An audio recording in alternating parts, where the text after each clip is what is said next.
خاتون نے کہا کہ ان کو ان کے شوہر نے 2 طلاقیں دی، مولوی صاحب سے مشورہ کیا، مولوی صاحب نے کہا کہ دوبارہ نکاح کریں اور 60 مساکین کو کھانا کھلائیں۔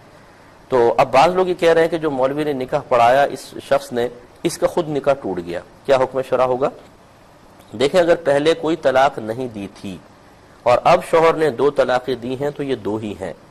اور اکثر ہمارے ایسی ہوتا ہے کہ لفظ طلاق سے طلاقیں دیتے ہیں، تو اس کا طریقہ کار یہ تھا کہ اگر لفظ طلاق سے طلاقیں دی تھیں، مثلا میں نے تجھے طلاق دی، یوں 2 طلاقیں دے دیں، 2 ہو گئیں،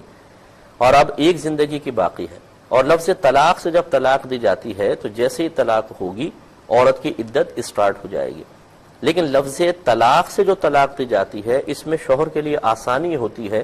کہ یہ دوران عدت بیوی کو بغیر نکاح کے اپنے ساتھ رکھ سکتا ہے، اس کو رجوع کرنا کہتے ہیں، قول سے رجوع کرنا افضل ہوتا ہے، 2 گواہ بنا لے اور اتنا کہہ دیتا بس کہ میں اپنی بیوی سے رجوع کر رہا ہوں، آپ گواہ رہیے گا، بس یہ ہو گیا، گھر میں لے آتے اور ساتھ رہنا شروع کر دیتے، لیکن یہ پچھلی طلاقیں ختم نہیں ہوں گی، اب 1 طلاق کے مالک رہیں گے، آئندہ زندگی میں کبھی بھی 1 طلاق دی 3 ہو جائیں گی، اور اب حلالہ کے بغیر کچھ نہیں ہو سکتا۔ یوں ہی اگر پہلے 1 آدھ طلاق دی تھی، اب 2 دی تو مل کر 3 ہو گئیں، تو اب کچھ بھی نہیں ہو سکتا، اب حلالہ کے بغیر رجوع نہیں ہو سکے گا۔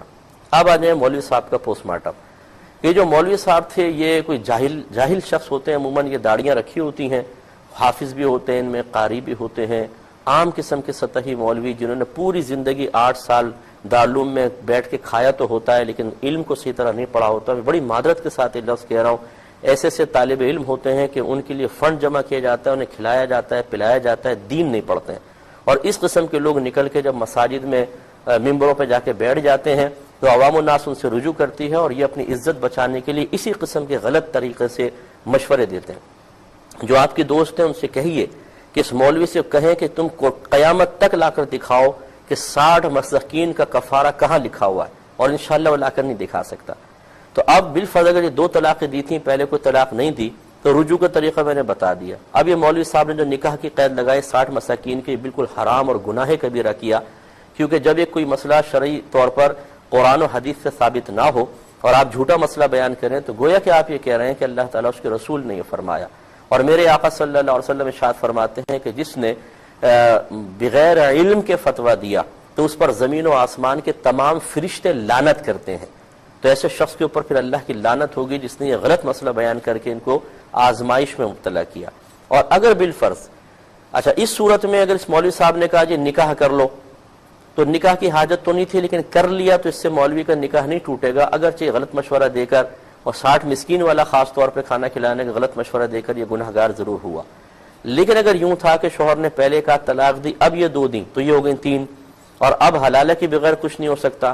اب جب اس نے کہا کہ نکاح کر لو اور ساتھ رہ سکتے ہو، تو یہ ایک ایسا حکم تھا کہ جس میں اس شخص کو یہ کہا جائے گا کہ تم احتیاطاً تجدید ایمان کرو، اس لیے کہ قرآن پاک کی سری آیات سے جب یہ ثابت ہے، اللہ تعالیٰ نے فرمایا کہ فَلَا تَحِلُّ لَهُ مِن بَعْدُ حَتَّى تَنكِحَ زَوْجًا غَيْرَهُ، پھر اگر یہ شوہر اپنی بیوی کو تیسری طلاق دے دے تو یہ عورت پہلے والے کے لیے اس وقت تک حلال نہ ہوگی جب تک پہلے شوہر کے علاوہ کسی اور شخص سے نکاح نہ کر لے۔ تو چونکہ مولوی صاحب نے اس طرح 3 طلاقوں کے بعد نکاح کا مشورہ دے کر قرآن کی سری آیت کا خلاف کیا، اس لیے ہم یہ کہیں گے کہ آپ احتیاطاً تجدید ایمان کریں، تجدید نکاح کریں، خود یہ مولوی کو بھی کرنا پڑے گا، اور یہاں پر بھی 60 مساکین کا کھلانے کا کہنا بیکار تھا۔ خلاصہ کلام یہ کہ سب سے پہلے اپنے دوست سے معلوم کریں کہ ان 2 طلاق سے پہلے شوہر نے کوئی طلاق دی تھی کہ نہیں، اگر نہیں دی تھی 2 ہیں، اب یہ دوران عدت اگر رجوع کر لیا ٹھیک، عدت گزر چکی ہے، 3 حیض عدت ہوتی ہیں، تو پھر دوبارہ یہ نکاح کر لیں اور ساتھ رہیں، 60 مساکین کا کوئی مسئلہ نہیں ہے۔ اور اگر بالفرض اگر پہلے شوہر نے 1 طلاق دی تھی یا 2 طلاقیں دی تھیں تو یہ 2 مل کر پوری 3 بن جائیں گی، اب بغیر حلالہ کے ساتھ نہیں رہ سکتے۔ اور مولوی صاحب کو چھوڑیے گا نہیں، کیونکہ اس قسم کے لوگوں کے جب تک ان کو گرفت نہ کی جائے، ان کو غلطی کا احساس نہ دلایا جائے، یہ لوگوں کو تباہ کر دیتے ہیں، اس قسم کے لوگوں کی گرفت ہونی چاہیے۔ ایک انہوں نے کہا کہ